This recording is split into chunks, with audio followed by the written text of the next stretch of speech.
Assalamualaikum warahmatullahi wabarakatuh. Saya Armia Nurul Sumarna, mahasiswi dari Universitas Muhammadiyah Tasikmalaya. Tujuan saya membuat video ini untuk memenuhi salah satu tugas mata kuliah saya, yaitu Al-Islam Kemuhammadiyahan 3.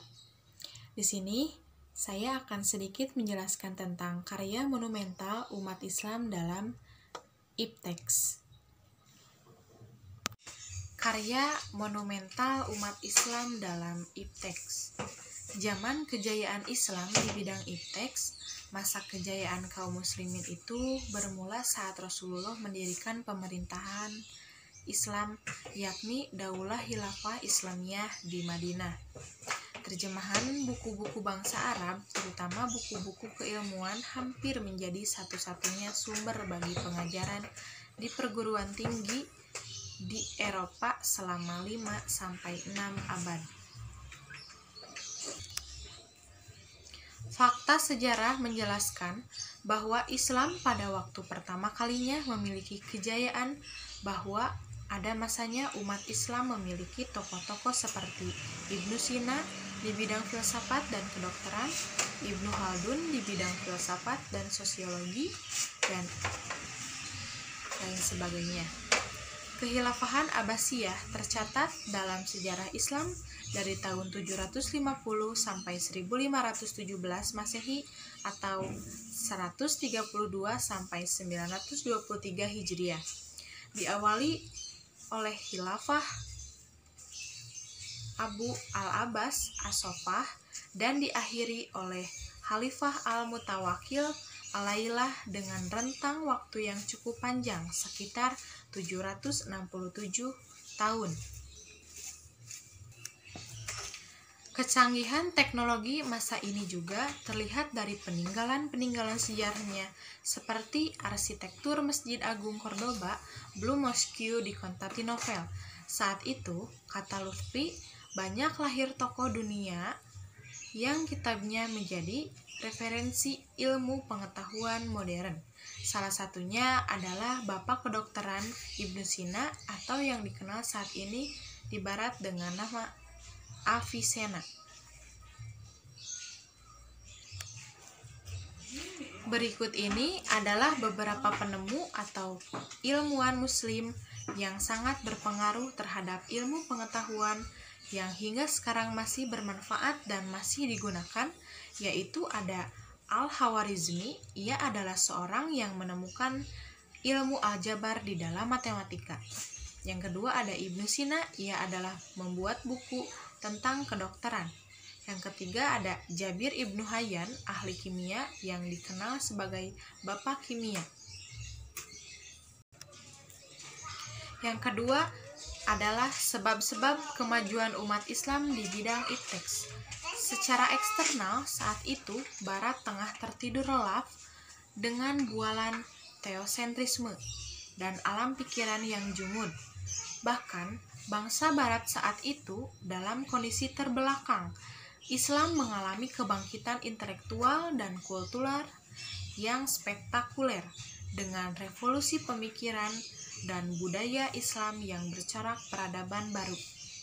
Menjambung mata rantai peradaban sebelumnya, yakni Yunani, Babilonia, dan Persia, Islam yang kosmopolit, humanistik, kultural, dan saintifik yang puncaknya pada era Abbasiyah.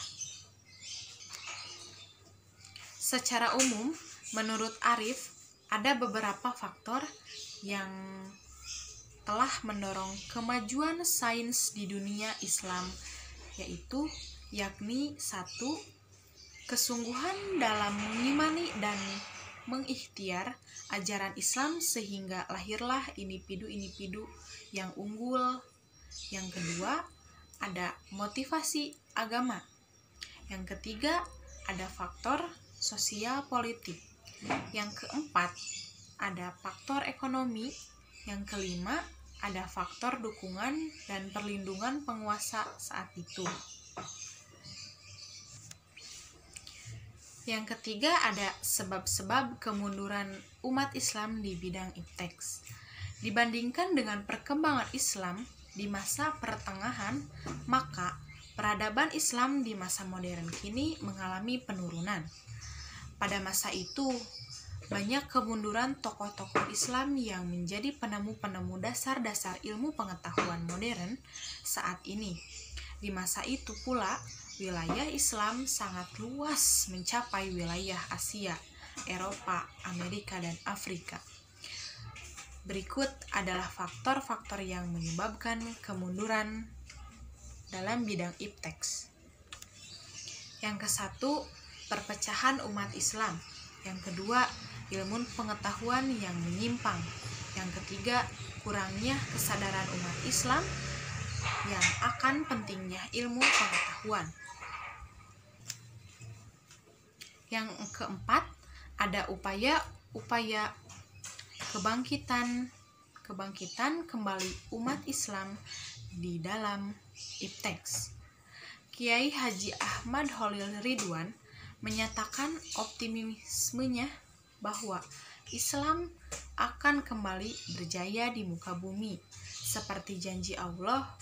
700 tahun pertama Islam berjaya, 700 tahun berikutnya Islam jatuh, dan sekarang tengah mengalami periode 700 tahun ketiga menuju kembalinya kebangkitan Islam, ujarnya. Sementara Khalil Ridwan menjelaskan ada 3 upaya konkret yang bisa dilakukan umat untuk mengembalikan kemajuan kejayaan Islam di masa lampau. Yang ke-1, merapatkan barisan. Allah berfirman dalam Qs Al-Imran ayat 103 yang isinya, "Dan berpeganglah kalian semuanya dengan tali agama Allah dan janganlah kalian bercerai-berai." Yang kedua, kembali kepada tradisi keilmuan dalam agama Islam. Jelasnya ada 2 jenis ilmu, yaitu ilmu fardu ain dan kedua fardu kifayah.